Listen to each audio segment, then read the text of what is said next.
Let's go ahead and kick it off. Welcome to Defender Fridays, everybody. Hope everyone's having an awesome week. Yeah, we were having a little pre-show banter actually about the one of the latest Palo Alto CVEs, which is kind of like data breaches became, right? Where it's like, yeah, another edge device compromise. Like it's not really that big of a deal. Like it happens all the time now, but it seems to be happening more and more and more often.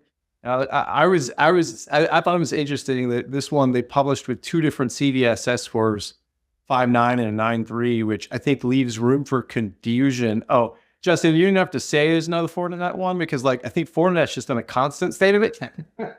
At least Palo Alto takes a couple of weeks between, but yeah, it is the way of the world. But yeah, good reading. If anybody here isn't up to speed on that, there's some pretty cool just observables around that. But anyway, let's dive into the topic of the day. So we've got Jonathan Johnson on.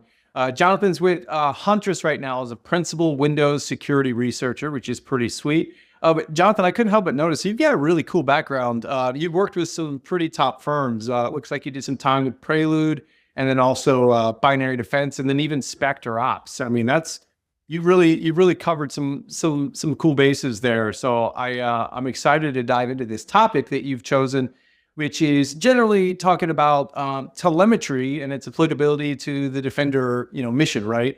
And this is a really good one because I think it's one of those elusive topics where it's like security teams everywhere, right? Like we've kind of accumulated or we've taken on this like hoarder mentality, right? Of like, oh, we buy and deploy the big scene, and the idea is ingest everything, right? Because we don't know what we're going to need, and we don't want to be in that situation where the breach happens and we don't have specific telemetry that maybe we need, and that I don't know, it's just a sticky situation, and so hoard it all, right? Just collect it all until the Splunk renewal comes up, and we realize that that's not going to work.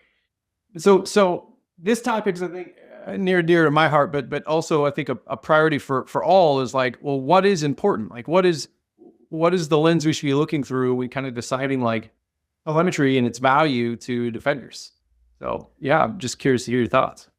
Yeah, first and foremost, thanks for having me on today. I really love talking about this. And to your point, I've been very blessed to have a very diverse set of experience with these different places. I've been doing consulting work now. I do product work. And so it's really given me a perspective on what works in maybe some environments, don't work in others, and the scope of those organizations in general. And yeah, I mean, telemetry is really tough to kind of talk about because if we think about it, all of the defensive work is built on data. And I think oftentimes people forget that when we talk about defenders, it's really, 4, 5, 6 different functions we're describing in one word there, right? We have detection engineers, we have, SOC analysts, and there's 3, 4 different tiers depending on your organization when it comes to that. That then gets passed off to your response or IR team. And then those people like to have forensic telemetry, right? And the reality is we can't store all of that in one place where it's all just readily available. So there has to be some type of methodology to go from what's really important to what it would be nice to have, and then also have enough room in there to innovate over time when new telemetry sources kind of surface. I hear all the time with places, they're like, can we just collect everything? And yeah, that's great if you want to spend the most on like a Splunk license or whatever your SIM license is. But we have to kind of remember that the majority of security products that are out there, if we think about functionality on this, like say, spectrum here, and the detection engineers on the far left, SOC's kind of in the middle, and kind of goes out to the right to IR. The majority of these products are really built for that leftmost part of the spectrum, really. I mean, because we need to have that data be surfaced, some type of detection be written off of that, and then given to the SOC.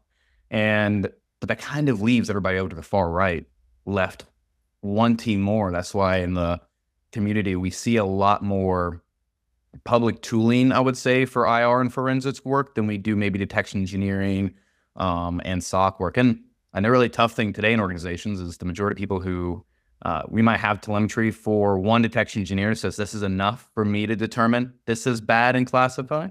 But the problem then becomes they're not the one actually responding to the alert. And so the other SOC analysts might not understand that, and they need more context data-wise.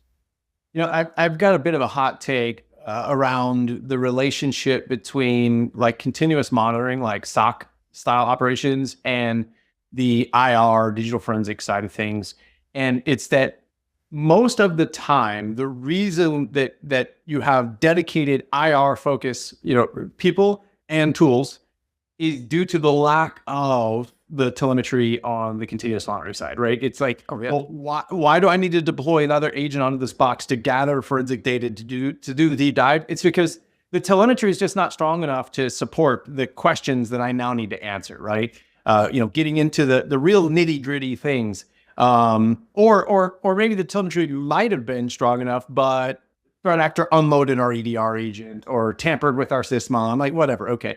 But like, I feel like if we could get closer and closer and closer to the utopia of telemetry on an endpoint, meaning, not only like, deep, sort of insights into what's going on in the box without too much extra noise that doesn't add value, I think it starts to reduce, not eliminate, but like reduce the need for the traditional forensics approach, because I can put together the story with just this historical telemetry, right? But we're not there yet, in my opinion.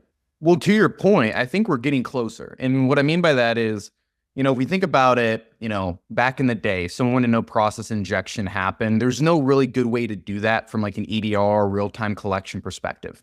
But if we look at like the event tracing for Windows provider, ECW provider, Threat Intelligence, they actually have a bunch of process injection based telemetry in there. So that would really help people to see when, basic process injection is done, maybe process hollowing, suspension, if they're all these different things are now being built in. And the cool thing is when those things are being built in, they're being built into like the newer mechanisms, meaning that they're faster. They're not taking a lot of resources on the OS to do that. So yeah, to your point, it's because that hasn't existed. But like now I feel as if that's starting to shift slightly. But at the end of the day, we are kind of handcuffed to a sense as to what Microsoft finds importance in terms of Windows. Like if there's something someone wants in terms of like a real-time collection, we're kind of beholden of what the OS will provide. Yeah, 100%. So one of my kind of I guess like best of both worlds approaches to this is, a lot of orgs I think are kind of shackled to, okay, we want to collect all the things, but obviously we've got real limitations in our ability to store or pay for, that level of throughput. But like, I think there's a way to kind of, have your cake and eat it too, where it's like, okay, we really whittle down the things that are absolutely necessary for detection. And I think a solid criteria, and I want to hear your thoughts on this. I think a solid criteria for that is it really worth collecting things that you don't even have detection logic for, right? Like, what is the point? At a certain point, now we're just 40. If you don't have detection logic for it, what is the benefit of paying to store it in this hot, searchable, really expensive scene? But consider this approach of just send the things we have detection logic for, which, it would be a much narrower subset, and then leverage your automation capabilities to trigger a point in time like, okay, based on the stream of telemetry we do get from this box, we know that there's something interesting happening on the box. We could trigger a deeper collection at that point, right? That could enable, that could open specific floodgates of the telemetry shipper at that point. Like, okay, we don't usually ship PowerShell transcripts, but because of this one 4688, now we're going to, for the next 3 hours, we're going to start shipping the transcripts, but automated, right? You don't want that to be a manual process. So, or another maybe way around that is, we just kick off a lightweight triage, right? A triage acquisition that happens when a certain threshold is met. Go ahead and trigger a collection of the forensic data off that box, because we weren't shipping the kitchen sink because it doesn't make sense. But now in this moment, we at least want to get a kind of a proactive snapshot of what's going on in the system in case we need to dig into it. But like, what do you think? What do you think some of the better middle ground approaches are? How can folks have their, the best of both worlds here? No, I mean, I agree with you. I think it's one of those things where we want to collect a lot of things that we don't actually have detections for, and we're oftentimes the telemetry that's being collected, it's like, man, I could really create a detection off of this if I also collected this thing over here, but I just can't collect that yet. So I'm just going to wait over time. A really good example of this, in my opinion, is everybody knows about dumping LSAS, right? And so what has been historically used for that? It's open handle events. So I think that's sysmon event ID 10, for example. But to be honest, opening the handle to LSAS isn't really indicative of dumping LSAS. So the question often becomes is everybody's really collecting this large stream of data. I mean, handle opens happen all the time. I mean, it is one of the most consistent things and loudest things on the OS. So we're collecting this one for this one detection. And the question then becomes, is it really worth that? Is the juice really worth the squeeze there? And my answer is probably no. Just because now what's really cool is if we look at, more innovative telemetry sources, Microsoft has exposed an event that's read process memory. So now we know for sure when someone's dumped LSAS and read its memory. We don't need to collect this thing that's now, using 35% of our Splunk license. And so to your point, a lot of times you want to have your cake and eat it too. I tell people this all the time. It's like, there's two things you really need in an organization to be successful in detection. First and foremost, you need a good detection strategy. I have probably a detection strategy I tell people about that, might be a hot take, but I'll share it here and see what people think. I really think there's only 4 tactics in MITRE, if we're talking about MITRE, that I think are actually important to detect. And those are privilege escalation, persistence, lateral movement, and credential access. The reason why I say that is if you look at all these malware families, we look at all these red teams, whatever it may be, if someone gets on a host, they do initial access can happen a number of umpteen ways. What do they have to do? They're going to check to see if they have access to the right resource. And if they don't, what are they going to do? They're probably going to privilege escalate. But if they do, what are they going to do? They might persist. And if they don't have access to the resource, they're probably going to try to dump creds if they have the right access. But if they don't, they might have to privilege escalate. And then they have to get in the other org where maybe a resource is, so they have to laterally move. So you look at this in ransomware variants. Those are the 4 biggest things that ransomware variants are going to use in everything. And so if we take that, strip it away, and we look for telemetry sources that are specific to those 4 tactics, you realize you're collecting a lot less, seeing a lot more. And then along with that, that's number 1. So you need a good detection strategy. The second thing is you need 2 detection pipelines, meaning say you're working with a product or you buy a product that, you want to see what's there, but you don't want to collect everything. You have production over here, but then you have this dev pipeline over here where it's like, hey, we might turn this on and run it for 20 to 30 days with these detections and see what's happening. And we're going to run multiple purple teams. We're going to run multiple simulations, whatever it is. And then you do a slow rolled out phased approach to the secondary thing. That's where people can be like, hey, I think if I had this telemetry, I could create this detection that would be very practical. We don't know that till you turn it on. So turn it on in a very small instance, prove it, beat it. I mean, I tell people this all the time.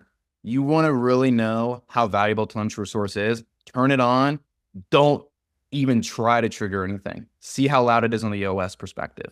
Because at that point, you're then going to have to test and simulate whatever it is. And then you have that signal to noise ratio. Is the juice really worth the squeeze? And we really have to ask ourselves, am I willing to collect all this telemetry for these 1-2 detections? Or is there another avenue that I might want to go? And that's when I initially came up with that, the detection strategy of the 4 things. So that's what I tell people a lot of times, in that scenario. That's super interesting. And it makes perfect sense because one of the things we harp on quite often around topics like threat hunting or have you is it should be intel driven, right? Like, there should be some intel basis, which is really just like a fancy way of saying like a risk informed, like the risk management approach is saying, okay, what are the things that are likely to happen? What is the impact of these things? Okay, so ransomware being a great example, actually studying what is, if we were to draw a Venn diagram of all the TTPs most commonly observed in a ransomware attack, like where are the strongest overlaps, right? And it ends up being actually just 4 of the top tier tactics. Then that's an excellent place to focus on our efforts, right? It's instead of just saying, what can we collect? It's saying, based on these hypotheses, what should we prioritize collecting? And then, iterate over time. I think that's a pretty clever approach. I like that. That's not to say you shouldn't have detections for the other tactics. You absolutely should. But the priority should be those and really making sure that those are locked down well. I mean, the number one thing that a lot of people are scared about right now is ransomware. I mean, most of the clients that I deal with, that's the number one thing they're worried about. And it's like, okay, well, how can we see that quicker and put the right resources into identifying that for the customer versus maybe something that's not as necessary? So there's a couple of really good comments in chat I want to call out. So Eric called out, he said, why not save a ton of data for a limited time, maybe a week or so, and then just save known useful records. And this is a common approach, actually, Eric. I think a lot of orgs that have kind of figured out, and matured their ingestion pipelines have done exactly that, right? They don't just send everything into the scene. What they do is they send it through like what we often call like an observability layer that ingests all the data and then decides, hey, like we route everything off to this short-term storage, right? Because, hey, maybe that's where we do our threat hunting or our experimental detections. But then the things that have a strong basis for historical like retention, then we selectively carve those off and send those to a longer-term storage. So I mean that's definitely a strategy. And somebody else made a good point that some folks are kind of shackled to arbitrary compliance requirements that say you got to store it all, right? And for 2 years or something like that. And in that case, hey, I mean, at least the problem has been solved for you as far as what do we collect and for how long do we keep it. That's one less thing you need to worry about there. But it's still, I think, important to understand how do we make the most out of that data that we're sitting on, right? Yeah, I mean, to your point, I mean, compliance is a big issue out there, right? And I think there's a lot of compliance logs that you can have that would be like helpful for security, et cetera. But you mentioned something earlier too that I really liked. It was collect what you use for detections. And if you have a very high quality signal in some way, have more collections start to be fed in for a small amount of time to help pull that and give context to that original alert. And I think that's something I've seen that approach a lot. I like that approach a lot because you're kind of minimizing the telemetry you're seeing. You're keeping your license low. But then in cases where there is something bad happening and it's known bad, you're then able to consume a lot more data and telemetry. And yeah, I mean, in other scenarios too, whenever people have to collect a lot of data, et cetera, what I tell people to is try to make the most of it. Think outside the box. Try to find the correlations that no one else has found. You might have to collect the log for compliance purposes. That's fine. But could that help see a login somewhere that maybe you would have never, could that help you see someone clicked on something that you would have never have identified before, sent an email they shouldn't have sent before? All these different things that could be applied back to security, because at the end of the day, all these functions, I tell people this all the time, and this might be a hot take too, whether you're red team, purple team, everyone's function at the end of the day has, one sole purpose, and that is to serve the SOC. It's to serve things to the SOC so they can classify bad being done in your organization. And if you can, you have to collect these things and it might be annoying, sure, collect them, but try to find a security reason for it. So then the SOC could then have better context to do their job, because being in the SOC, that's one of the hardest jobs there is out there, but it is the most important job. It really is. Classification is one of the hardest things, and giving them the proper data they need in order to be successful should be some of our primary goals. No doubt. I'm sure there's probably somebody on this call right now that'll resonate with this reality of the org, the larger org, or probably primarily the IT team, looking at the SOC and their log ingestion and saying, oh, we could also be using this for our own purposes, like troubleshooting firewalls and things like that. And before you know it, like you're ingesting mountains of data that aren't even there to serve a security purpose anymore. It's there to help, an IT team with networking issues. And it's like, I think it's a slippery slope. Now, there's a way, I think, to kind of achieve both, but it takes a more strategic approach to like the data lake mentality or data lake concept. Don't share your theme budget with the IT team for non-security use cases, because you're just fragmenting your focus, right? And your expenditure on your resources. Hey, real quick, hey, Marcus, thank you. Marcus was actually trying to capture the four MITRE tactics that you were saying, Jonathan. You kind of tend to prioritize in your approach, but he got three: privilege escalation, persistence, lateral movement. What was the fourth one? Credential access. Credential access. Yeah, that makes good sense. I like that. I like the focused approach, because I think the opposite end of the spectrum is trying to boil the ocean, right? Like a lot of folks bring up MITRE ATT&CK, and if you're really savvy, right? If you're doing really good stuff, you might even have the ability to map your detection coverage, against MITRE, which I recommend. It's a solid approach. It's one of the steps towards maturity, is being able to answer the question, what can we see? What can't we see?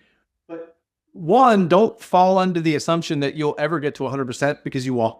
And also don't fear the data. When you look at that attack map and it doesn't look wildly impressive to you of where your detections are, like, that's fine. That's okay. Like, at least you're at the step where you know the data, you know where your gaps are, and you use an intel-driven approach like the one Jonathan recommended to slowly start to kind of close those gaps where they can even be closed is the other thing.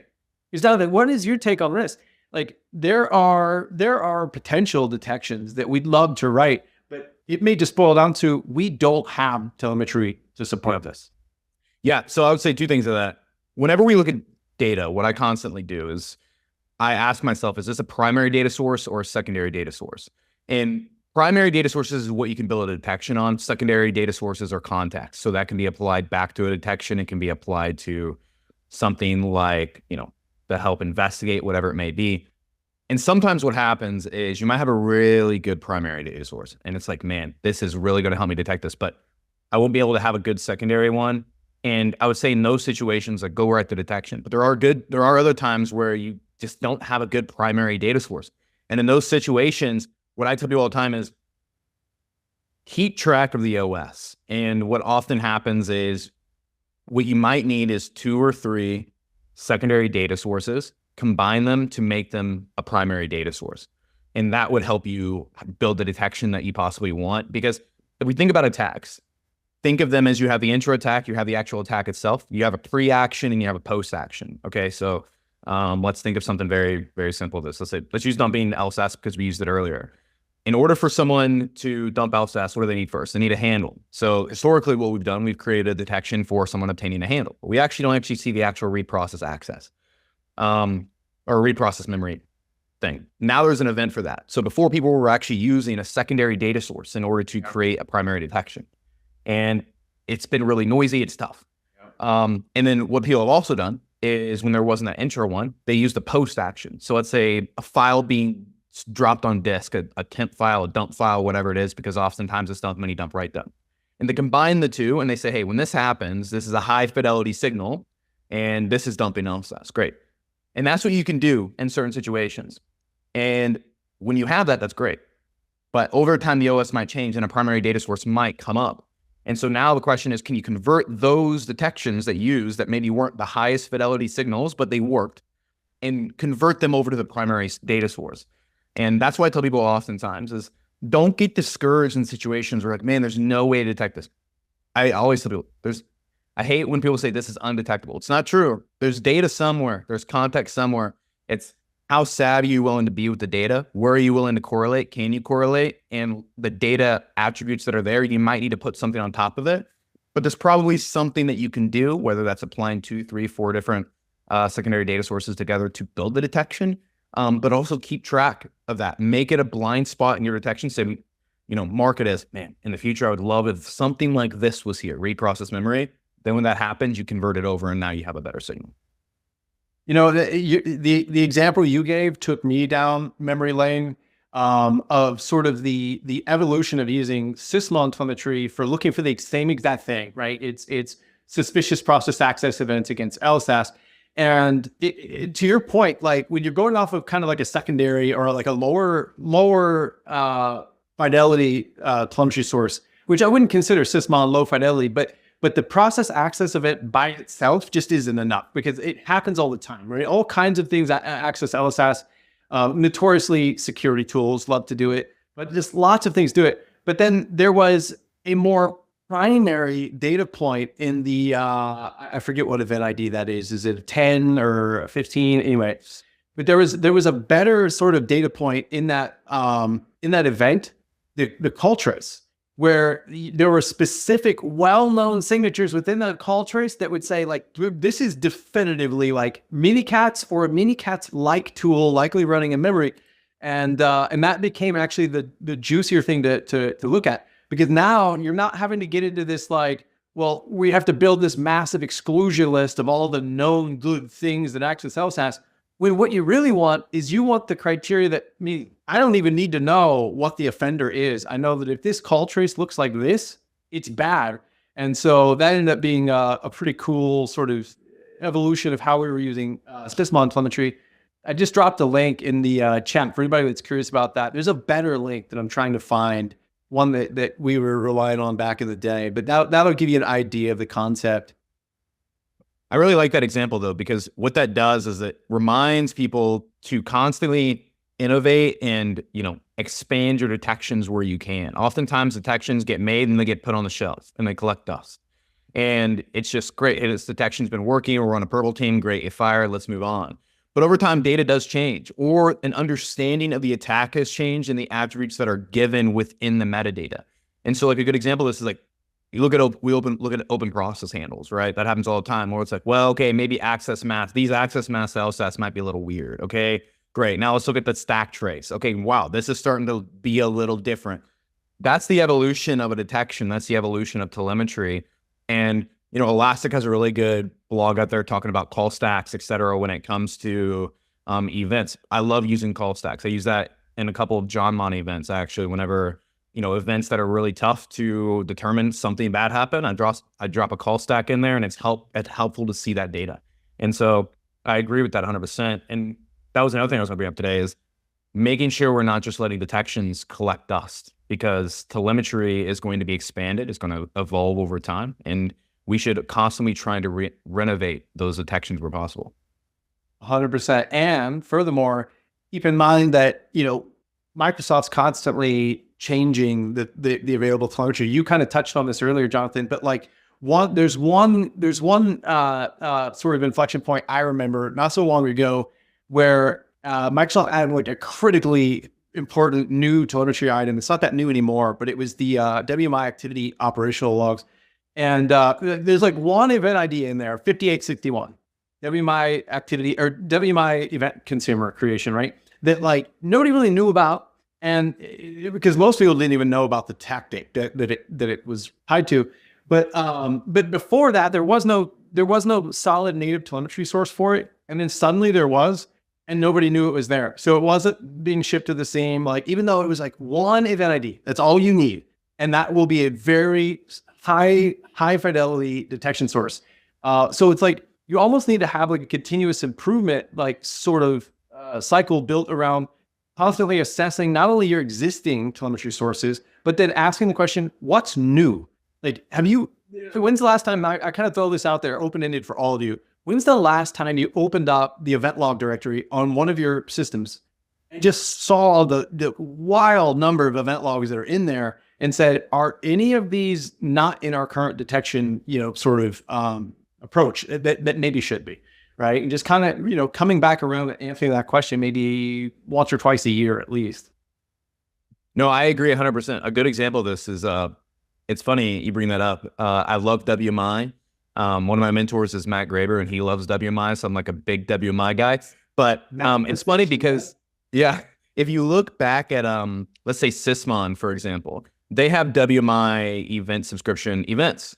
But how they're doing that is they create a temporary subscription, and they start to collect those things, where that was prior to that being available in a log. So now the question that becomes for these vendors or these products is like, do you really need to go through this harder process, or could you just consume from the CTW provider that could be a lot quicker, a lot more? And that's another thing too, when it comes to products, when it comes to different things, is innovating where you're obtaining that telemetry. You don't have to keep the old tech all the time. It doesn't mean that tech was bad.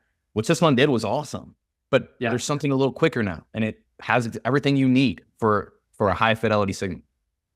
I'm actually, it's kind of ironic. I'm going to wrap it up because we just hit 1 o'clock, but it's kind of ironic that for the topic that we discussed, I think we only barely danced around Sysmon. That could have easily been maybe half the conversation. I did that intentionally because I talk about Sysmon too much, and I'm sure that's probably something that you've done too. But yeah, folks, it goes without saying that like Sysmon, it like nails some of the various problems that we've been talking about here. But I think most folks on this call are probably familiar with the idea. But hey, Jonathan, thank you so much for joining us, man. This has been an awesome conversation, really cool insights, and good chatter in the chat here, folks. For anybody that doesn't know, please join the Lima Charlie Slack. That's where you can kind of keep in touch with us kind of between Fridays. And that's also where we announce a weekly winner of the Defender Fridays t-shirt, which I happen to be wearing today. And also important to do, we are not having an episode next week for obvious reasons. It's a holiday here in the US. So we will see you the following week. So have a fantastic rest of your day, everybody, and a great weekend. And we'll see you in 2 weeks. Thanks again, Jonathan. Thanks so much.